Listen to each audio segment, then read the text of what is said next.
Joseph Brodsky una volta ebbe a dire che per migliorare la dieta mentale dei cittadini, la poesia avrebbe dovuto essere disponibile in una quantità di gran lunga superiore a quella al momento disponibile. Diceva Brodsky che avrebbe dovuto essere onnipresente come i distributori di benzina. I libri di poesia dovrebbero essere serviti a domicilio, perché la poesia è corroborante, è una forma assai economica di accelerazione mentale. In un giorno di acqua e fango a Parigi, affamato,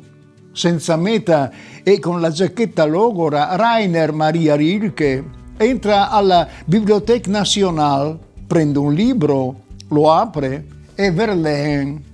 E lui capisce che forse non tutto è perduto e dice: sì, la pioggia mi entra nelle scarpe, sono povero, la vita mi offende, ma io ho un libro ed è il libro di un poeta e Rilke sente che può tornare a vivere.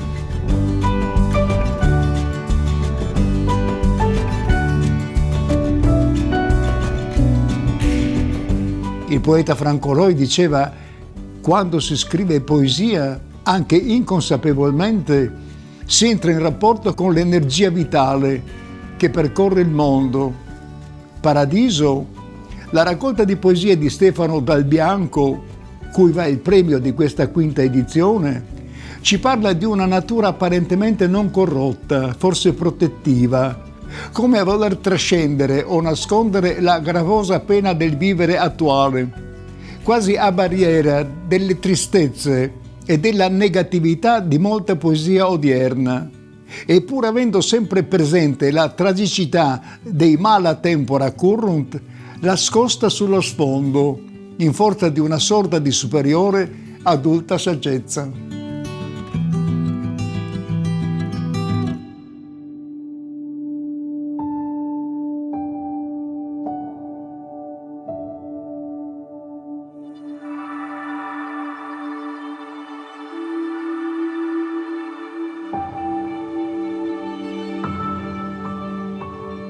Il mio rapporto con Trieste è molto antico perché, essendo padovano, i rapporti con Trieste ci sono sempre stati e sono molto felice di essere qui adesso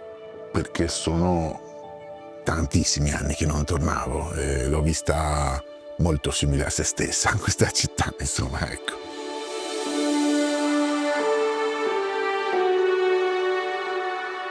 Come mai questa città abbia tutti questi personaggi letterari, abbia tutti questi grandissimi poeti. Io sono molto legato da sempre sia a Saba sia a Virgilio Giotti, che è altrettanto grande.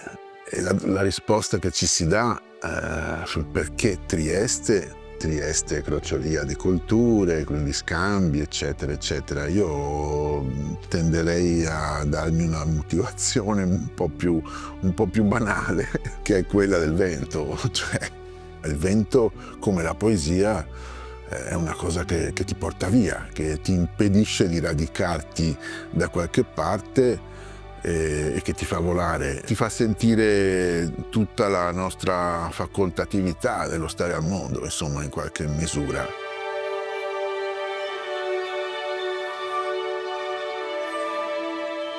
La Bora, come la poesia, è uno strumento di crescita spirituale in qualche modo, ecco. Io la vedo un po' così, me li spiego così tutti questi poeti in questa città, ecco.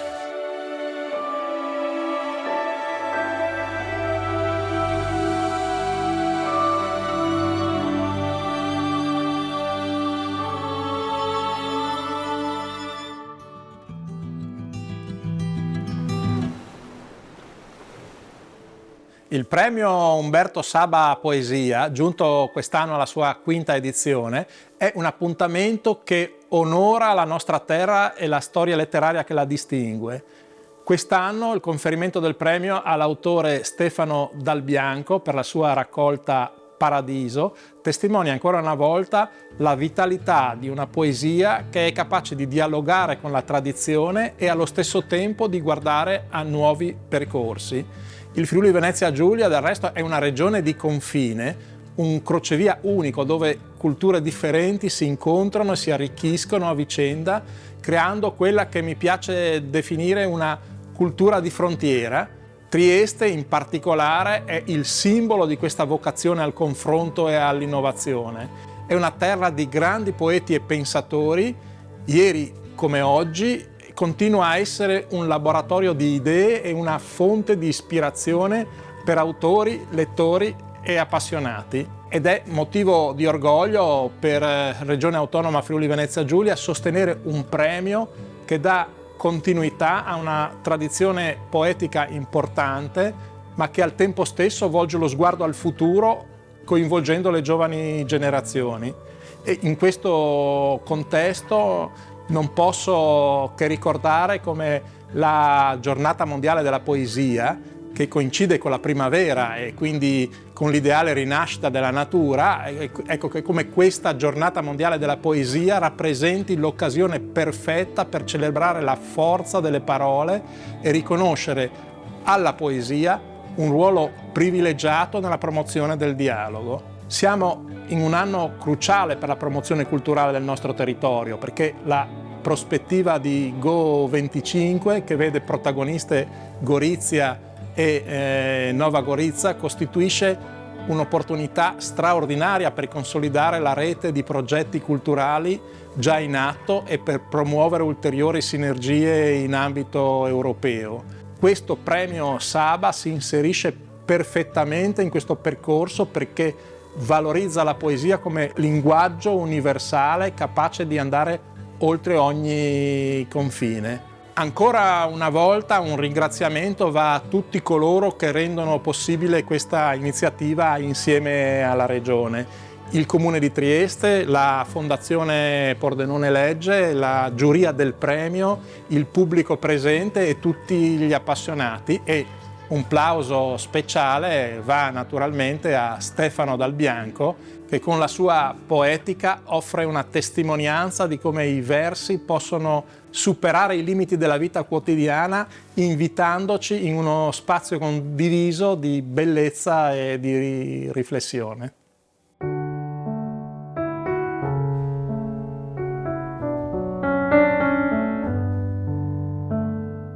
Saba ci ha messo parecchio a diventare Saba, cioè a essere riconosciuto come grande poeta, e non è un caso. La freschezza, che è una cosa che è difficilmente rappresentabile, si fa fatica a dire che cos'è, però c'è, è la stessa che poteva avere in certe situazioni un Leopardi, la stessa che Petrarca aveva in certe situazioni.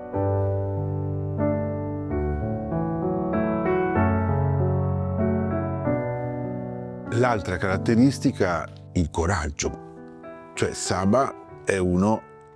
che si mette in gioco fin da subito e che te le racconta tutte, cioè non ha remore, e anche su questo io oserei dire che staremo freschi con i nostri Montale e Ungaretti. Sono molto rari i poeti che hanno quel tipo di coraggio che aveva Saba, insomma. La sensazione è che la poesia di Saba ti aiuti a vivere, contiene in sé l'occasione che l'ha generata, quindi si preoccupa ogni volta di informare il lettore su ciò che accade nei suoi versi, cosa che non accade per niente, non succede in Montale o anche in Ungaretti.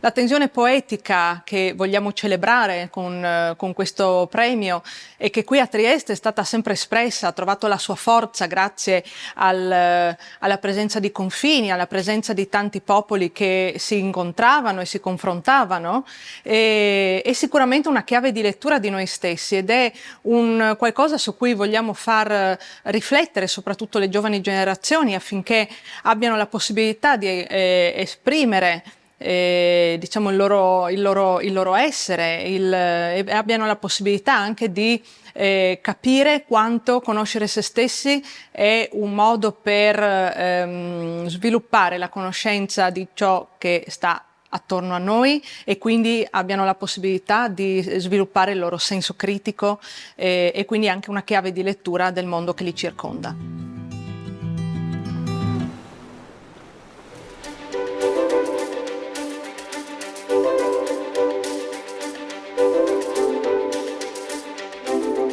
Per il Museo Lezch, il Museo della Letteratura a Trieste, è un piacere enorme ospitare collaborare, partecipare, prendere parte a questo premio, che è uno dei premi più prestigiosi di poesia a livello nazionale. Questo naturalmente è il luogo della letteratura a Trieste, quindi ci sono tutti gli autori che hanno una relazione con Trieste, non necessariamente per essere nati a Trieste, ma magari per esserci venuti o per esserci fermati o per averci soggiornato per un periodo, ma è anche il luogo in cui, diciamo, ci piace che trovi casa la letteratura in generale, appunto, nel momento in cui passa per Trieste. Ed è un particolare piacere in questa occasione la premiazione di questa opera di Stefano Dal Bianco, che diciamo, appunto, riceve un premio particolarmente significativo, particolarmente adatto, perché appunto, diciamo, la raccolta Paradiso ha questo coprotagonista, questo cagnolino, che in qualche maniera ci richiama tutti quelli che Saba chiamava i sereni animali che avvicinano a Dio, no? Saba è un poeta che utilizza gli animali, no? La giovenca, la pollastra, la capra, tutti gli animali che affollano le sue pagine sono sicuramente uno strumento di comunicazione con un'alterità, con l'istintualità, con tutta una sensibilità diversa, e in questo senso penso che il premio Saba a Stefano Dal Bianco, in particolare per Paradiso, sia decisamente appropriato.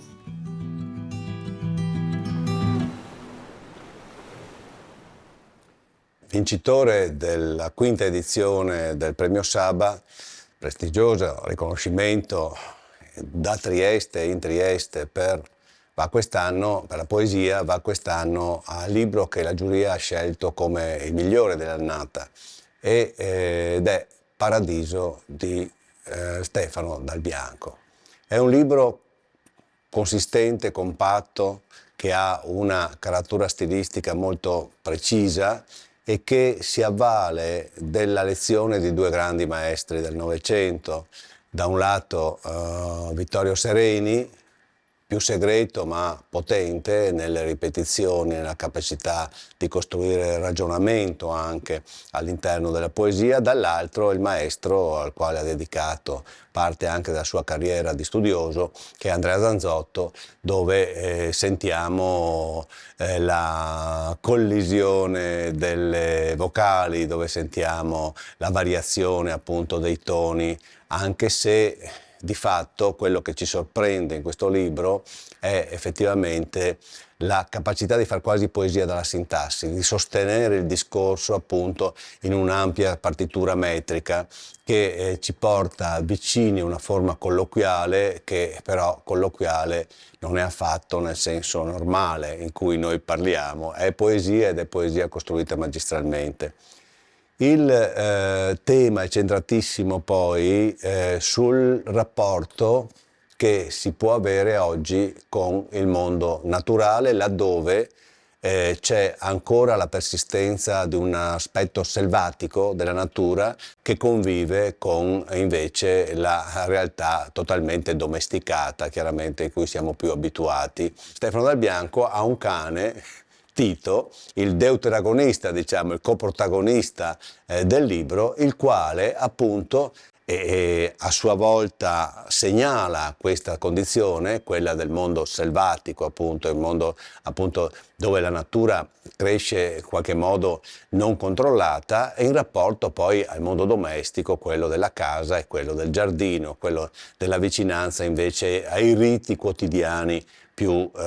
collaudati. Cosa succede? Succede che nell'istinto da una parte registrato dal poeta nel comportamento di Tito, nella riflessione del poeta sul rapporto tra istinto, naturalezza e chiaramente pensiero, viene fuori appunto una specie di arco voltaico che collega appunto i due momenti e mostra che da un lato la natura come la percepiamo nelle sue diverse condizioni e dall'altro in fondo il bisogno che ognuno di noi ha di parlare a tutta la realtà, e a tutta la realtà che però è una realtà terrestre nel senso più ampio. Comporta i fenomeni atmosferici, comporta gli elementi delle forme appunto della natura del mondo, comporta anche questa cosa, e chiuderei così, nel senso che sempre però, visto che la lingua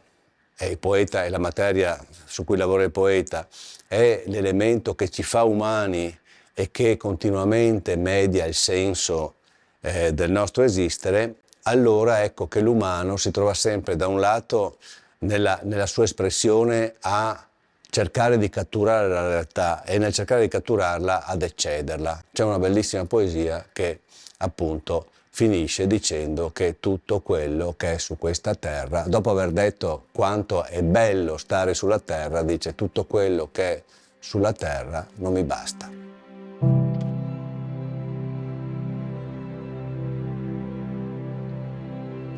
Tutto il paese dorme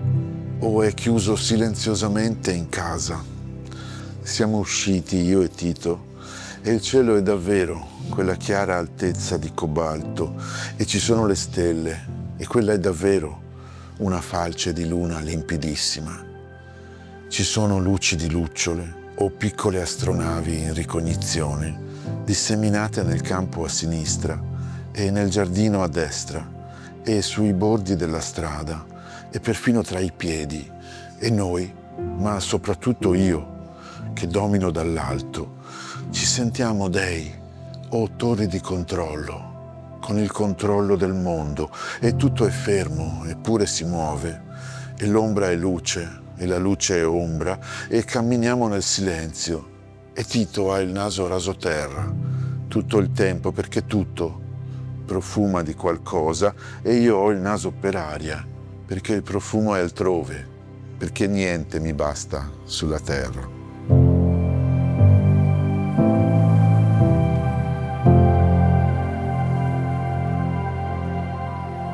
Il titolo Paradiso, la parola paradiso, come sappiamo, deriva dall'iranico e poi dall'ebraico Pardesh, e significa luogo circoscritto, protetto, riparato,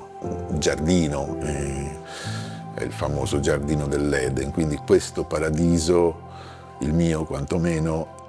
non è il paradiso dell'alto dei cieli, è un paradiso terrestre.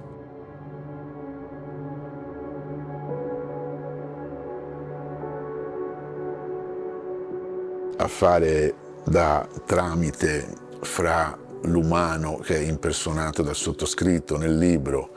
e la madre terra, diciamo così, c'è un animale che era il mio cane Tito,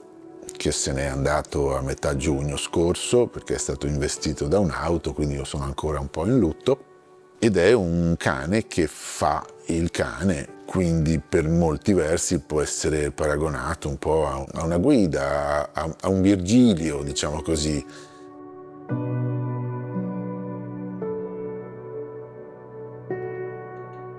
Il libro è un resoconto piuttosto dettagliato, ordinato in modo rigorosamente cronologico, delle mie passeggiate con il cane nel periodo di lockdown. Succedeva che sì, io avevo il cane e potevo girare per il mio borgo selvaggio che sta nella collina senese. Nel mio borgo siamo una trentina di persone e durante il lockdown ovviamente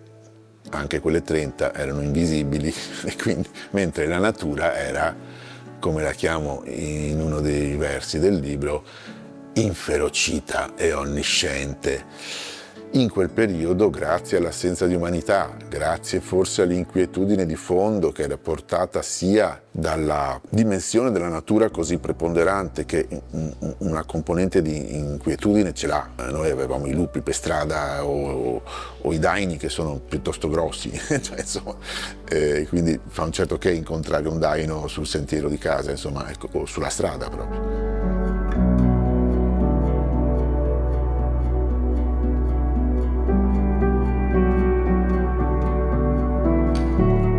In queste passeggiate io ho risolto uno dei miei problemi fondamentali, che era quello della non coincidenza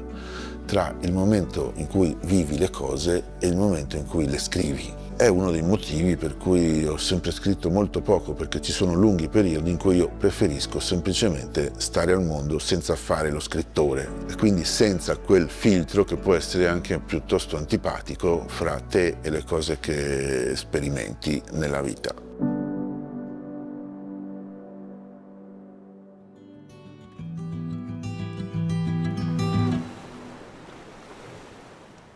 Al centro di questo libro c'è una relazione tra un uomo e un animale, tra un poeta e il suo cane. La poesia di questo libro è lo spazio di questa relazione, e nello spazio di questa relazione c'è libertà, perché il cane non va al guinzaglio, non è in un recinto, ma va libero nel bosco.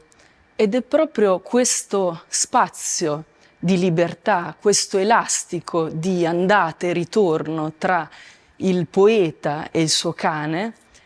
che in qualche modo mi fa pensare proprio alla forma del verso di queste poesie. E poi mi viene in mente Prove di libertà, naturalmente, che è il libro precedente di Stefano Dal Bianco. E quindi una poesia, questa, di Paradiso, che nasce non dalla carta, dalla pagina, per quanto il suo autore sia ovviamente immerso di letture e di studi, ma nasce dal corpo, perché queste poesie sono nate camminando e sono nate da una voce che dettava, e quindi da una dimensione di oralità. E credo che sia proprio questo la forza di questo libro, che lo fa così unico in qualche modo, così contemporaneo e allo stesso tempo antico. Perché? Perché in questo libro Dal Bianco è in ascolto dell'anima del mondo, l'anima del mondo che gli fa visita, che così come lui tira sassi al suo cane, il cane Tito che va verso questi segnali, così l'anima del mondo in qualche modo manda segnali al poeta attraverso il paesaggio che gli è più caro, quindi attraverso una luce improvvisa, attraverso una particolare sfumatura del paesaggio. E quindi è un paesaggio vivo, un paesaggio che mi ha fatto pensare anche a Cézanne per certi aspetti, perché è così amato e così perlustrato nella ripetizione, che mi ha fatto proprio pensare al rapporto di Cézanne con la sua montagna. In questo paradiso, che è un paradiso non idillico, non metafisico, ma è un luogo quotidiano, un luogo dello sguardo, un luogo che non è dato una volta per tutte, ma dove si va e si torna. E questo paradiso è il luogo proprio della poesia.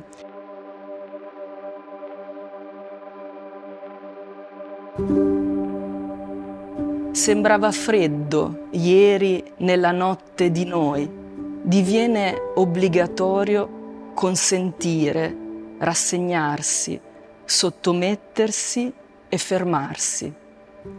Ecco, questo penso che siano le indicazioni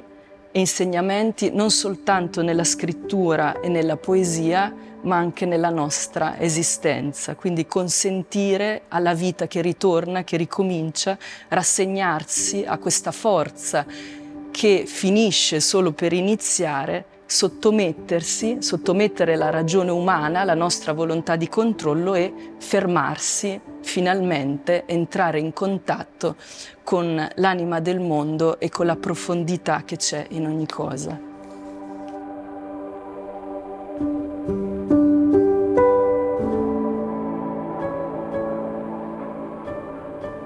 Sempre la sofferenza si trasforma in qualcosa di sacro, sempre che siamo in grado di domarla o assottigliarla, come fa la terra, quando si chiama fuori, solo distribuendo i suoi tormenti a ogni filo d'erba, perché restituisca inavvertitamente la sua penosa pena al vento che la libra sul prato e la trascende, come ogni cosa quando si affida al vento.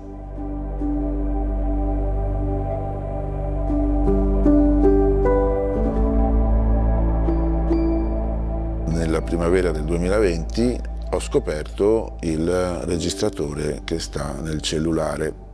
e quindi potevo andare in giro per prati, campi e boschi e semplicemente dettare i versi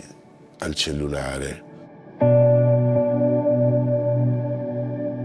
Non dico prendere appunti, dico dettare versi fatti e finiti. Arrivava un verso puramente descrittivo della situazione che avevo intorno. Dopo che questo verso era stato dettato, ovviamente dovevo continuare a tenerlo in mente, perché altrimenti non si sapeva dove andare con il prossimo verso. E quindi durante la pausa io dovevo costantemente pensarlo questo verso e intanto ragionare sul prossimo. In questa temporalità sospesa che sta fra un verso e l'altro, quando il registratore era in pausa, succedevano delle cose. Io stavo camminando molto spesso e il cane Tito poteva scavare una buca, schioccava un riccio di castagna, il vento frusciava sulle foglie dei lecci. Tutte queste voci di natura, compresa la presenza del cane Tito, che appunto fa da tramite, perché il cane non è un animale qualunque, è l'animale più umanoide che c'è, quindi è giusto che faccia da tramite in quel modo. Tutte queste voci di natura entrano sia come presenza perché vengono nominate, sia entrano nelle pause, in quella sospensione temporale fra un verso e l'altro, che è il tempo della natura, che è molto diverso dal nostro.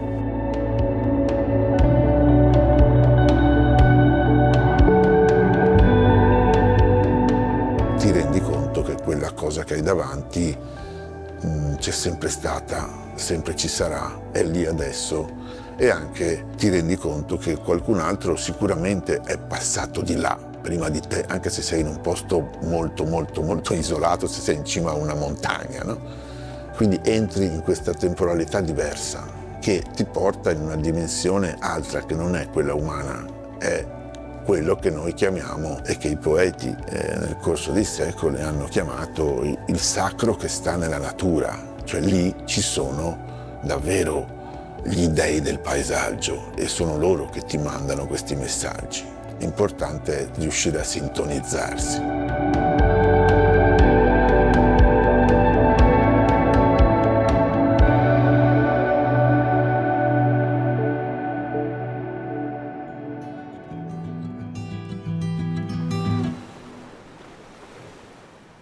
Paradiso di Stefano Dal Bianco è un libro di poesia sorprendente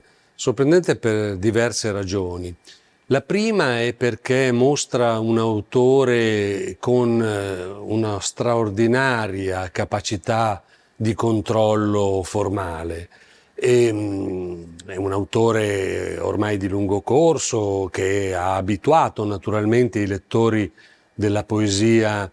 a opere importanti, ma con questo Paradiso sicuramente dal punto di vista formale, della consapevolezza d'autore, appunto, come dicevo, Stefano Dal Bianco raggiunge il suo vertice massimo. Altri motivi di sorpresa sono quelli di avere tra le mani un libro che si legge con enorme piacere e non è sempre un dato certo per i libri di poesia. Piacere, voglio dire, una tensione che tira il lettore dentro quelle pagine e non lo lascia andare. E questo, ripeto, per un libro di poesia non è così usuale. Il terzo motivo è la capacità che Stefano Dal Bianco ha avuto nell'allestire una specie di romanzo in versi teatrale per quadri di scena in cui i tre protagonisti, lui stesso, insomma l'io lirico, quello che racconta, colui che dice le cose che appaiono in scena, il cane Tito e il paesaggio in cui i due esseri viventi animali sono immersi,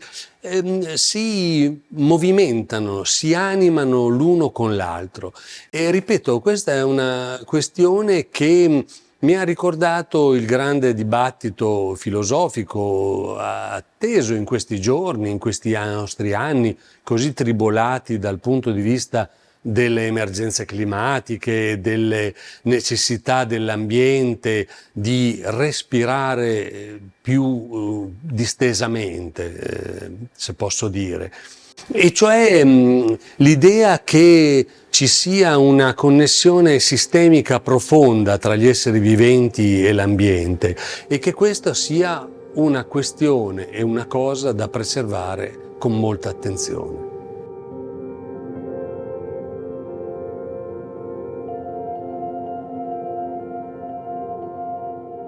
L'altro aspetto temporale particolare che entra è quello dei secoli della tradizione italiana.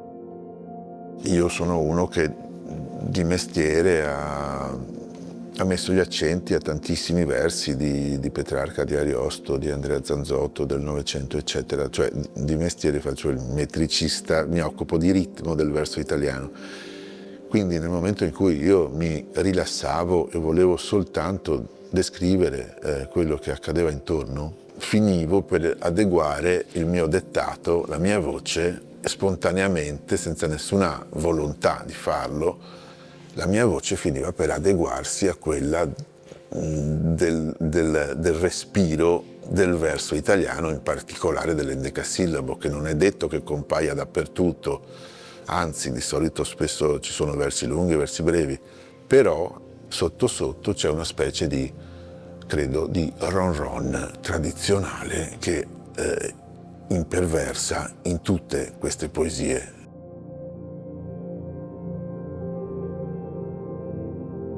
Per quanto riguarda l'aspetto ecologico ci sarebbe molto da dire. Dovremmo chiederci soprattutto perché siamo tutti ecologisti, cioè che cos'è che vogliamo salvare. Se non sappiamo perché vogliamo salvare la natura dalle aggressioni umane, perché dobbiamo farlo?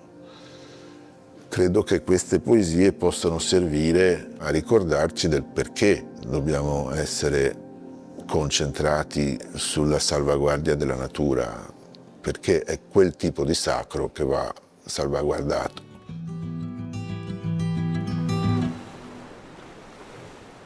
Paradiso, il libro di Stefano Dal Bianco che premiamo quest'anno qui al premio Umberto Saba, forse il primo di queste prime edizioni del premio che ha a che vedere abbastanza profondamente davvero col poeta Saba e con la sua poesia. Non è una prerogativa necessaria perché questo premio venga dato, ma in questo caso un po' sabiano il poeta di quest'anno lo è.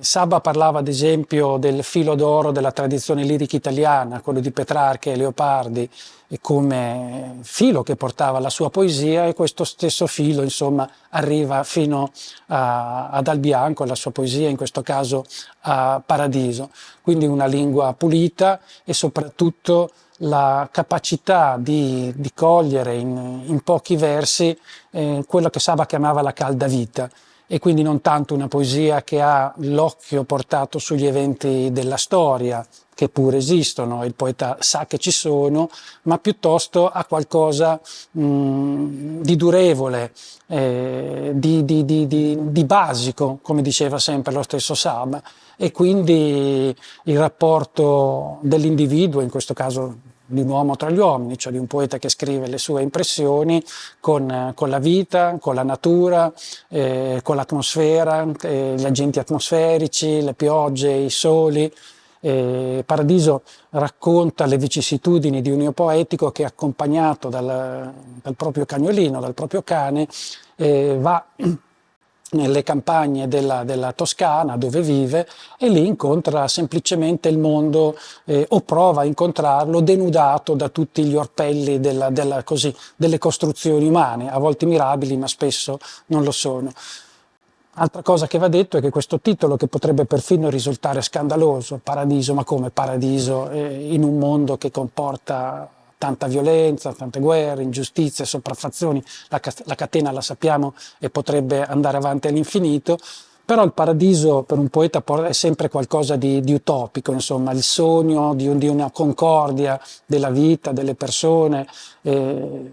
di noi stessi con la propria vita, con l'esistenza, insomma, che guarda sempre di là, ecco, dalla contingenza, e quindi è come una bussola che abbia un nord ben preciso. Quindi, insomma, un poeta sabbiano quest'anno, o comunque anche sabbiano, e il libro ha riscosso tra l'altro molti consensi, e siamo stati davvero concordi e unanimi nell'assegnarlo quest'anno a questo libro e a Stefano Dal Bianco.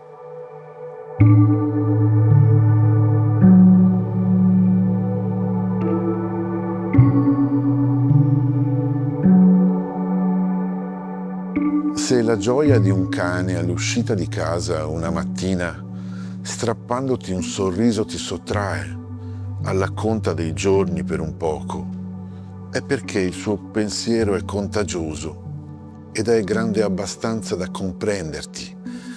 come farebbe un prato di una tana di talpe. Ti porta allo scoperto di te stesso perché sa che ha bisogno di te